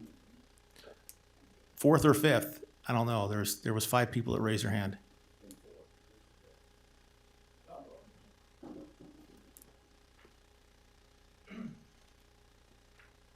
And there was one online, so that one person online, if they'll get ready. I've been a taxpayer since I moved here for almost 32 years. I've been on boards with the Boys and Girls Club, the MS Association, also the board at Riverside Country Club, which doesn't really mean anything other than that it was nice to be there and use the facilities. But I like Amelia, and I don't know this gentleman over here, but I think when we talk about things, because of social media personally, and I'm involved very heavily in our business because I travel internationally, I don't like the words offended when we're having a discussion, and I hear that bandwidths weren't working that great last year, and now we're doing something new. I also don't like the words of coming up and talking about being in the dark and the light, because if you're not providing the information monthly or bi-monthly, and you've got 50% currently of your commission is brand new, and I checked Tom Sakovich out because I was involved in certain operations, in government, and he became highly recommended in budgetary issues. I'm also, being a taxpayer, am concerned that there is oversight, maybe sometimes outside of the elected officials and people being appointed. I don't think there's anything wrong with that. I think we've got 700,000 people or so that live in our county, and I know that having a little bit of oversight from somebody who's independent that may work for Amelia's department, your department, and because you're the legislative and you have to make those decisions, I think I shouldn't have to call anybody for anything, and I think if I've got something I want to propose, I will do it, you know, immediately and every month. So maybe we don't have these type of issues.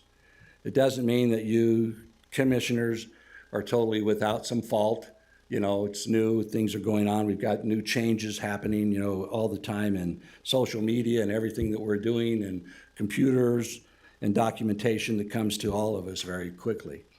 So I'm just saying we need to get along, and we're in troubled times.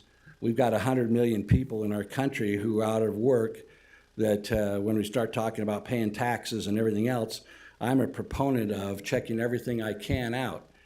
I had all my people, which we have vast people internationally who are independent contractors, everybody reduced their pay 25 to 40% in the last year, knowing that we all deserve to have the same across the board equality.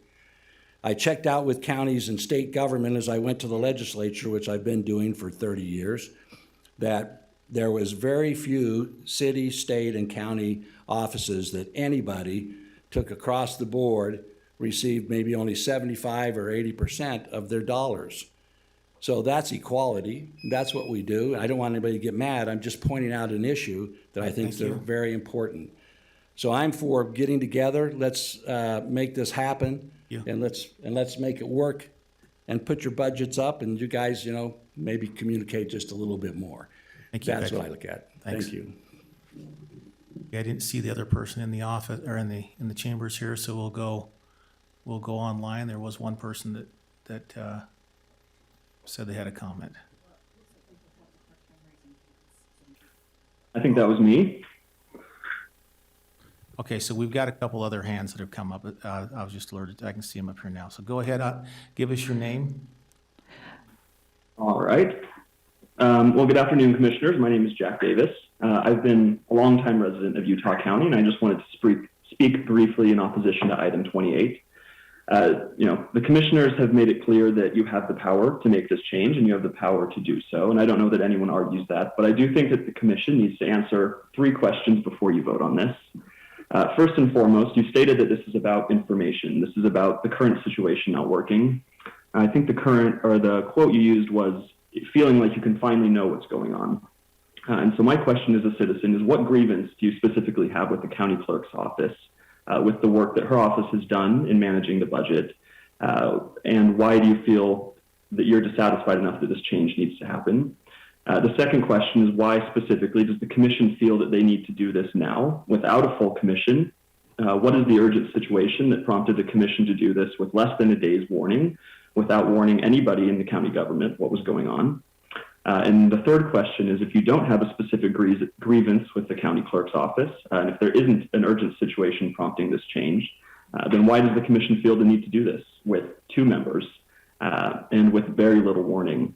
This is something that only 2 rural counties have done. This is something that the county clerk opposes, that the county budget officer opposes. To my count, I think everyone that's spoken so far opposes. And so while I certainly appreciate the power that the commission has to make this change, I would appreciate it if the commissioners would articulate why they feel this change is necessary now in such a rushed way. Thank you. Okay, thanks, Jack.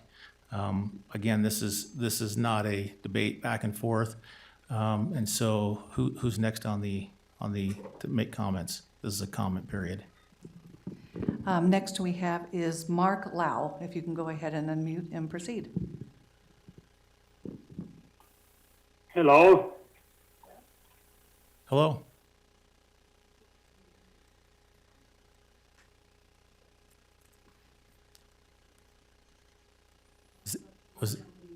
Was that the one that was having problems before? Yeah.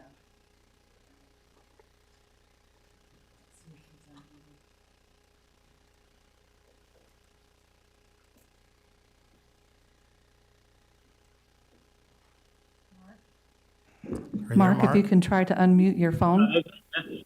This is Mark Lau, and I would also like to just agree really with what's being said, and I appreciate the time and effort and all that that's being put in by the commissioners. I know that being new and getting on board is a challenge, but from what I've heard, I think that there really does need to be more transparency.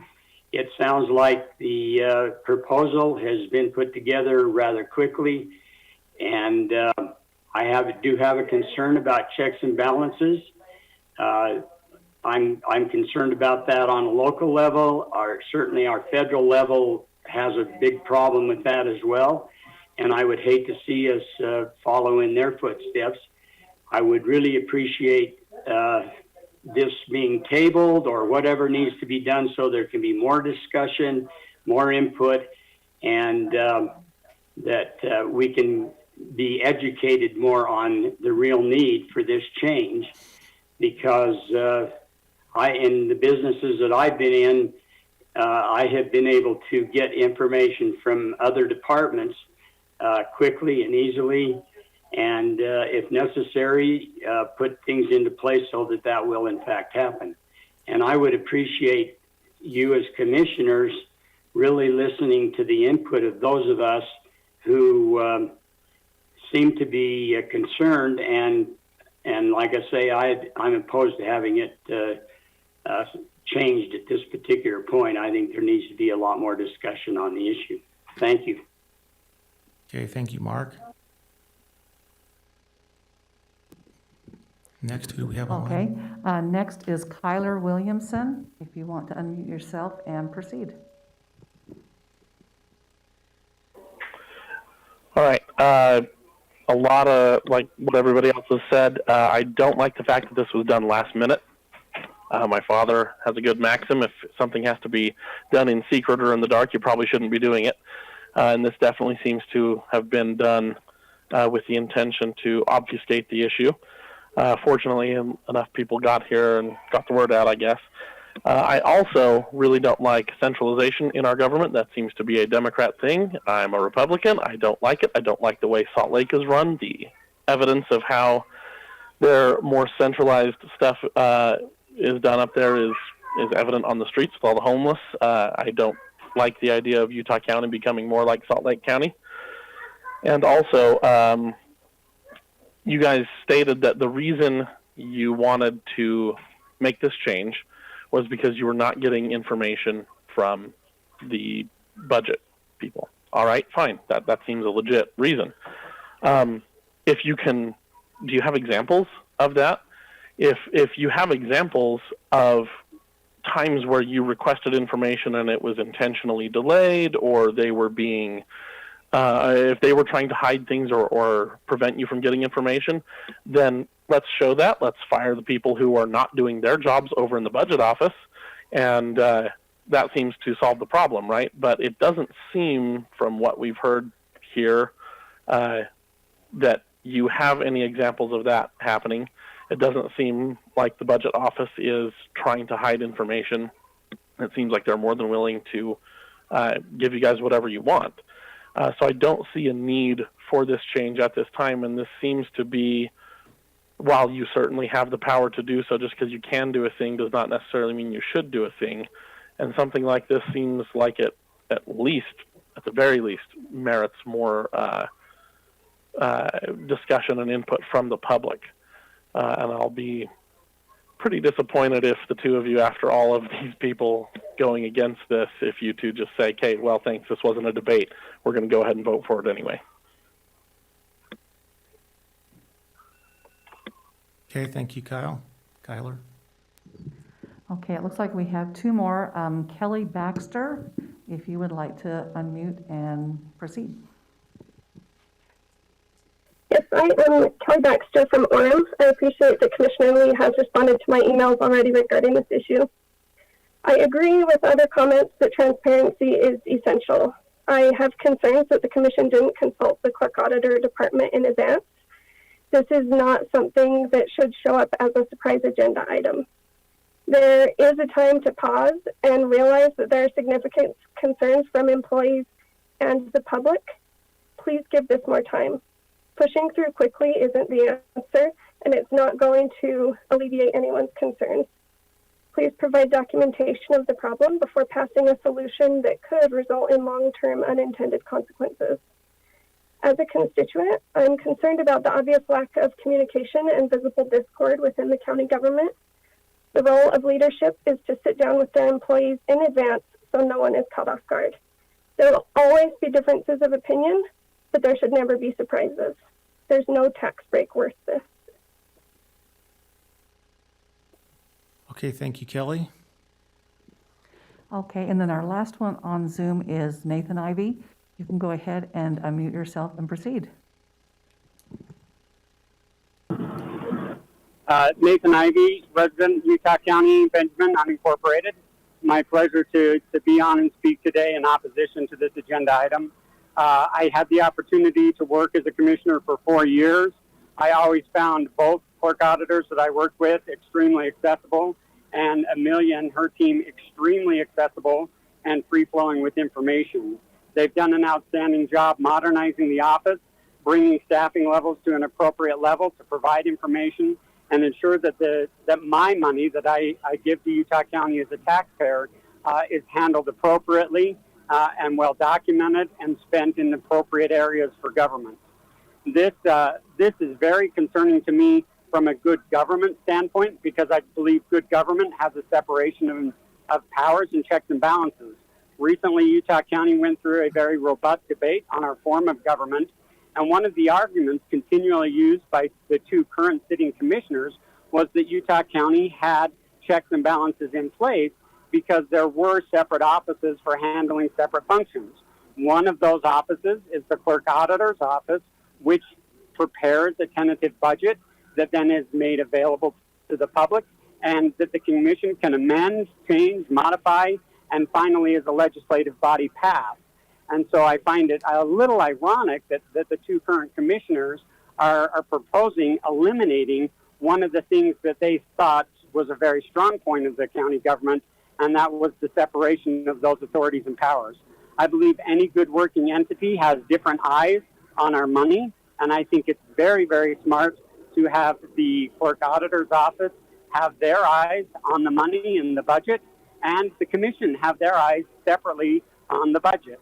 And obviously there has to be a good working relationship, a flow of energy, and a flow of information, And if that's the problem, if we're just not getting information across, let's address that issue. Let's find out ways to better communicate with one another so that you readily have access to the information available. And I know from firsthand knowledge the clerk auditor's office is working on continuing to improve that process. So let's give it some time to allow them to continue to do that, to get you the information you need so that come budget season you can actually pass a good balanced budget that keeps our county in a strong fiscal position. I recently had to pay a whole bunch more money to the federal government because my partner and I had a phenomenal year selling horses. And I don't like spending money with the federal government because they don't use my money well. I had to pay more money in my property taxes to Utah County, and I was happy to pay that one because Utah County uses my money well, and they spend it on essential government services, and they eliminate waste. And I believe that the system that's in place will continue to ensure that the money that I send there makes sure that happens, that my money is spent on good places, and I'm adamantly opposed to this as I think it's a consolidation of power, and I don't think good government consolidates power. Thank you very much. Thank you. Okay, we've come to the end of our public comment section for these items. They're on there. Thank you for those who commented.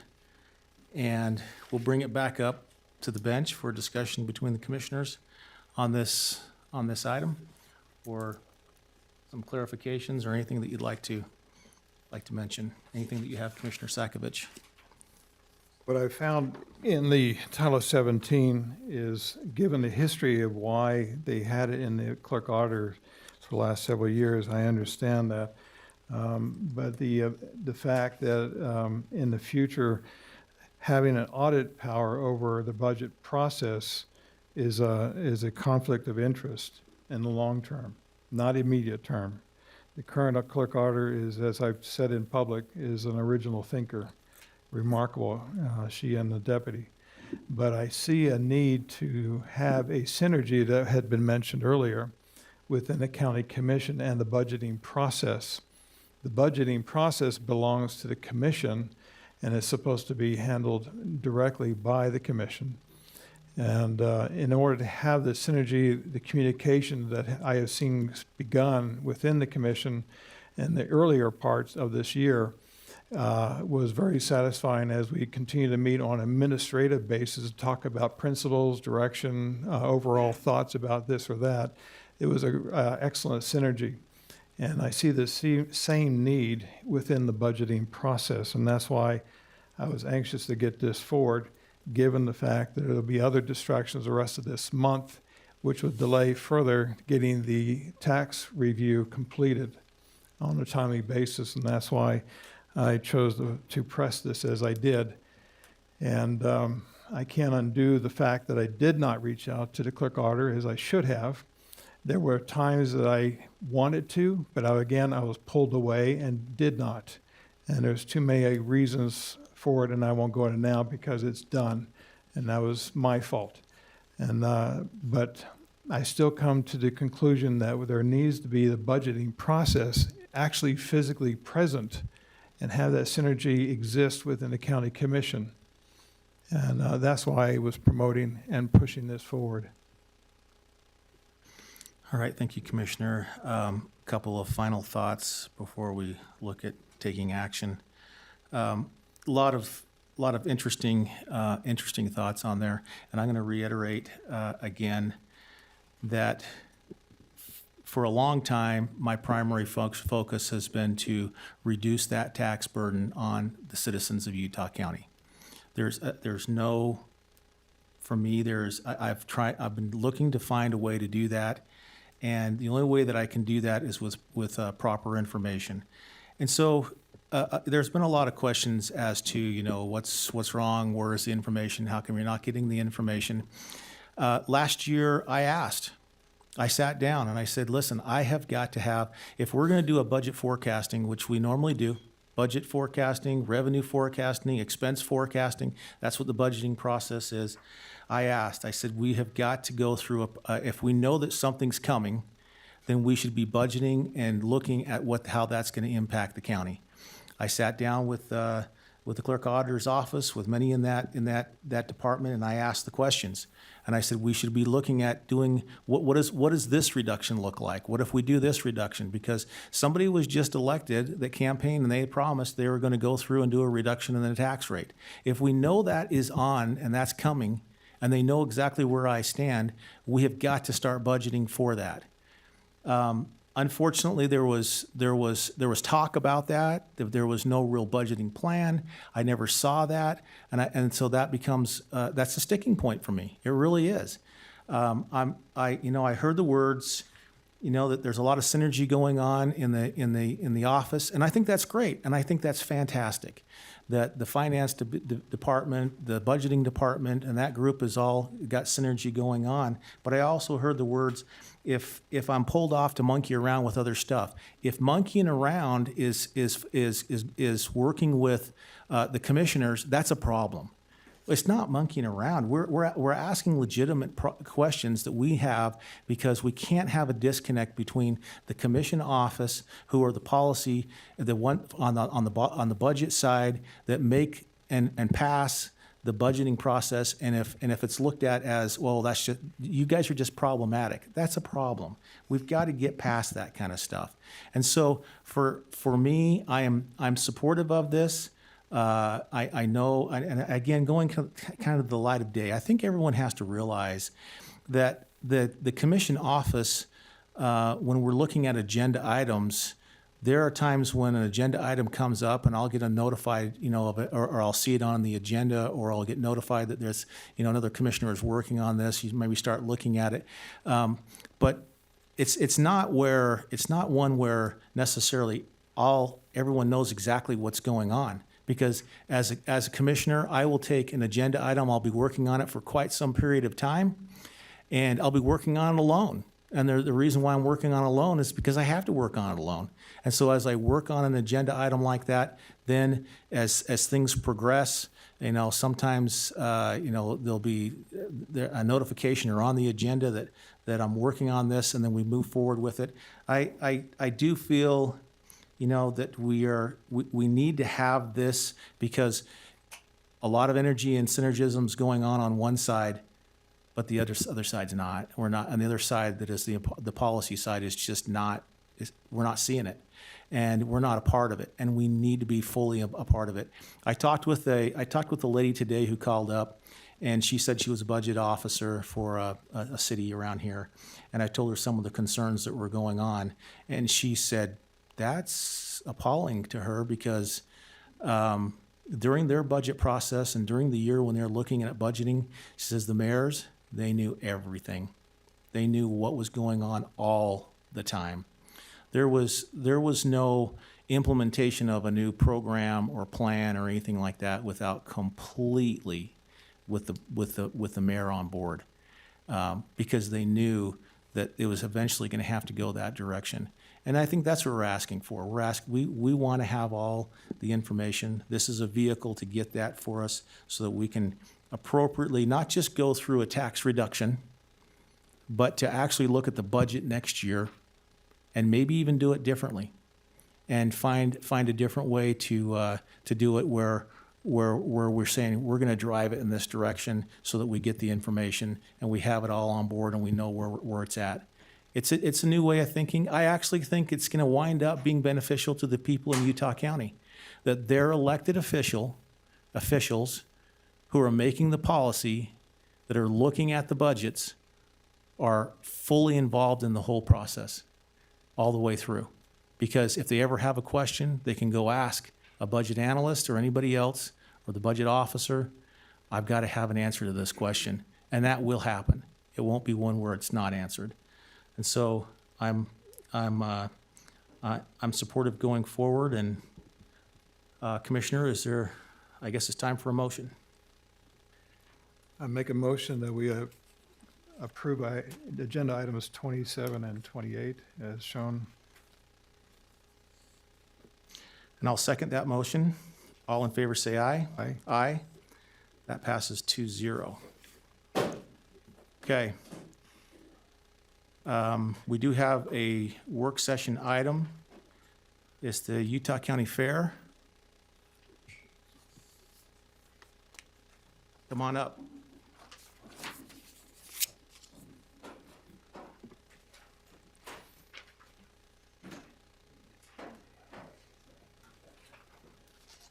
That's kind of a hard act to follow.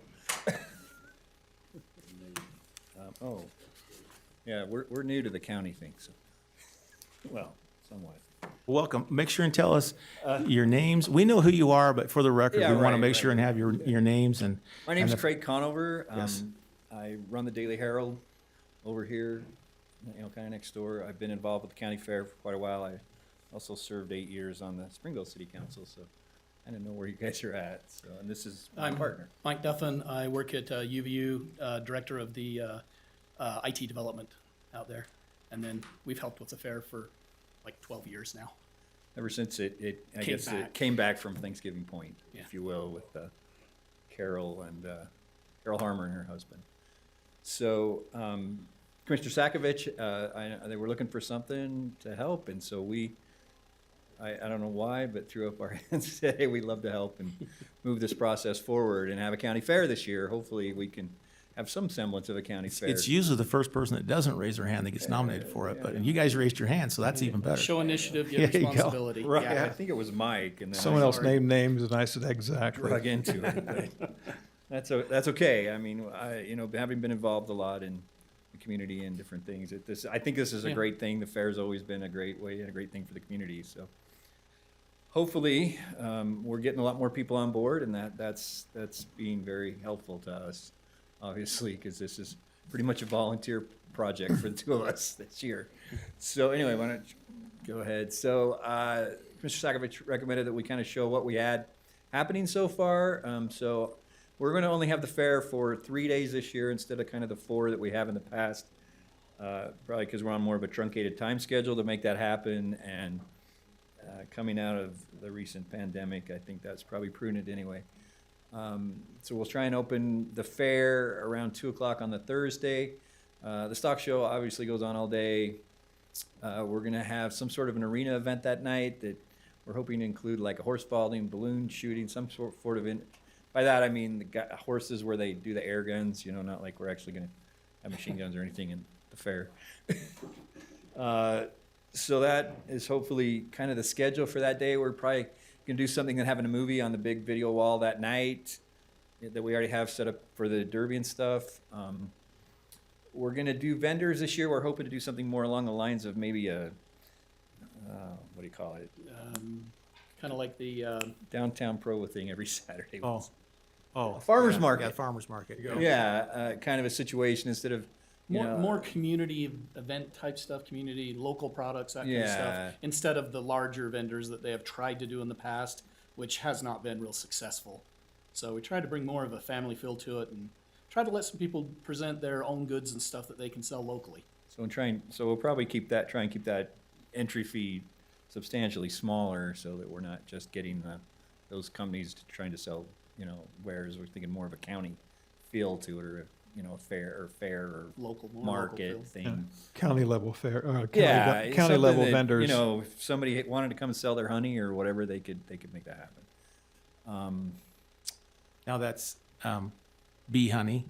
Right. I just gotta make sure. Yeah. Please clarify, yes. Yeah, it's been a crazy couple of meetings. I spent 3 hours last night in the Springville City Council meeting. So, Fun stuff. the 4-H, we're going to move them into the Ponderosa building. The tennis court building we're planning on using for a lot more kids kind of things. We're hopefully we can bring in some blow-ups, the Legos, trains, the scales and tails, those kind of things into that arena where it would give. In the past, it's been, a lot of those activities have been out in the sun, out on the hot asphalt. We want to utilize that inside where we can bring the families inside where it's not deathly hot and give them an environment where they can come in and enjoy themselves and then take part in these activities. So we've had complaints in the past about just overheating everybody and all that.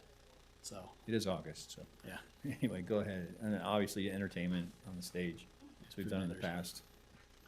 So the next day is kind of the same, except for this year. Obviously, we'll be having a monster truck show. We're gonna try and include rides with that we'll figure out a way to give those out that come with, and it also will come with like a motocross event where they ride the loops and things like that in between the trucks. And I think that motocross event it'll be almost as popular as Monster Trucks Probably. itself.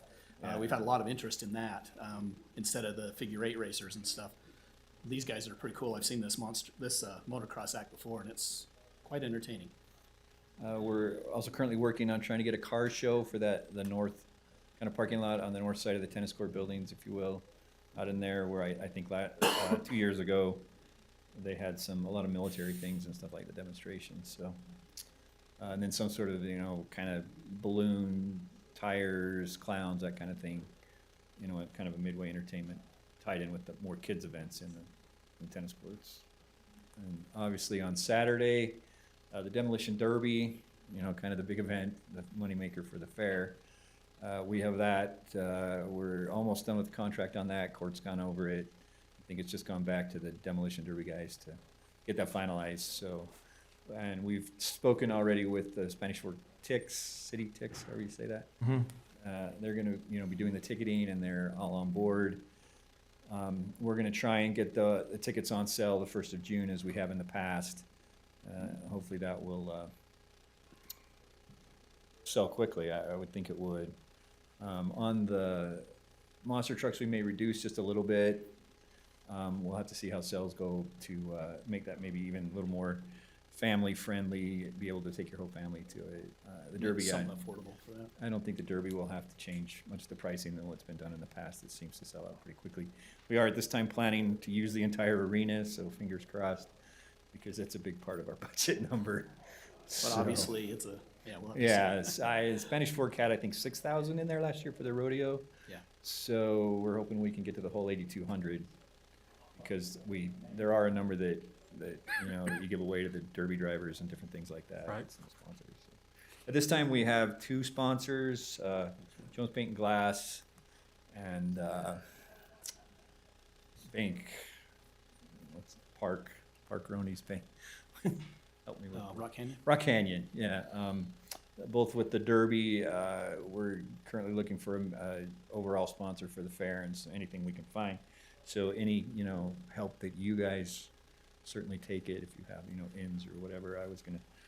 I'm trying to get with Francis Gibson down at the Spanish Fork Hospital because we thought that might be a good opportunity for them with the new hospital and all, with IHC, Air Mountain, as they move in down into Spanish Fork. So hopefully I can do that the next week or 2 weeks or so.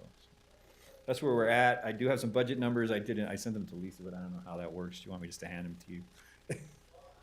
Yeah, we can, yeah. What's that? Oh, you got them? Oh, fantastic, because I.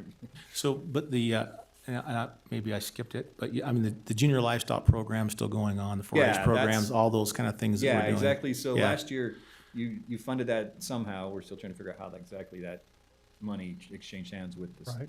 stock show people, but that's all planning on happening. We have someone to do small animals, whole thing. We're currently looking for, One thing on that, on the stock show and all that, instead of being in the tent behind the Chaparral building, they're actually gonna move, since we're not doing the larger vendors, we're gonna move them into that, Oh. the other Yeah, barn. so- And they requested that. They have been in there in the past and would like to be in there again, so. and that's where they were last year. Well, No, they were in they were the only, well, no, but last year Oh, being yes, them, yes. being the only thing that really happened fair-wise. So they thought that would be it, and so we thought, well, let's give it a whirl. I think it's probably worth a shot, so. Fantastic. And we have people for that. 40 people are obviously on board. Our big probably volunteer that we really need help with right now would be open class. Just the kind of the, come and bring your different items down that you've grown or whatnot. So, and I know that we get some help from the county IT department and stuff with some computers and entry, and that we want to keep all that the same. Administration So program. I think that will be good.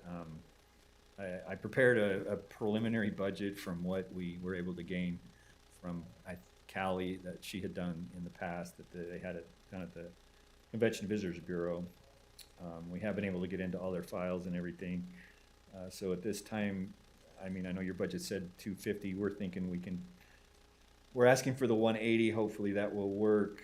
We're showing right now a 35 back to the county. All things, assuming we get the sponsorships, different things that we need. There's a lot of savings in the budget, obviously, from the previous years by taking out some of the employees and different things that they had going on. We're still negotiating and looking for ways to make some of those smaller amounts the way they have given the prizes and small budgetary $3, $4 prizes out. So we're gonna have to work, through that with the county budgeting people.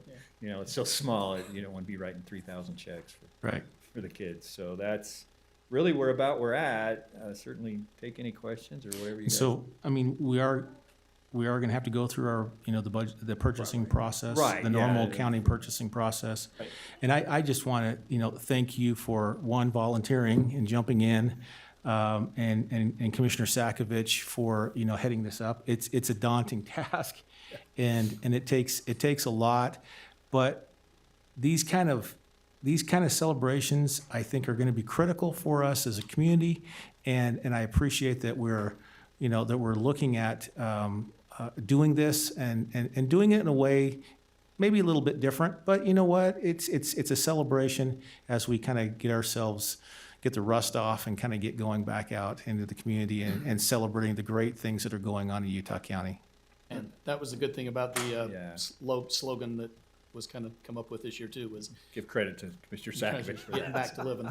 Yeah, Getting so- back to living, I love it. Yeah, I mean, that's what we're hoping to do, is just have a celebration and get people out. And I think that you'll probably see throughout the summer as some of these events open back up that a lot of people will. Yeah, I know the cities are looking at it, they're trying to find that way to make it work, and we're just like, go for it, do it. And then there's some that are earlier and some that are later. This Yeah, one's a little yeah. bit later, and Yeah, so so it kinda it's is. that juggling, back and forth, and so fantastic. Thank you. So anyway, thank you so much for your help, and Mr. Sakovic for his help. It's obviously And, you know, Good. Mike really for kind of pushing this through and getting the people involved that have been in the past. It was helpful to know, have known Craig now, 28 years, I think, 93, so I get a chance to pester him a little bit more than I could otherwise. Yep, okay. Thank you, guys. Very good. Thank you. Thank you, Okay, thank you for the thanks. presentation. They are the fair directors. Okay, that's the end of our agenda. We will move into our closed meetings. So thank you for being with us.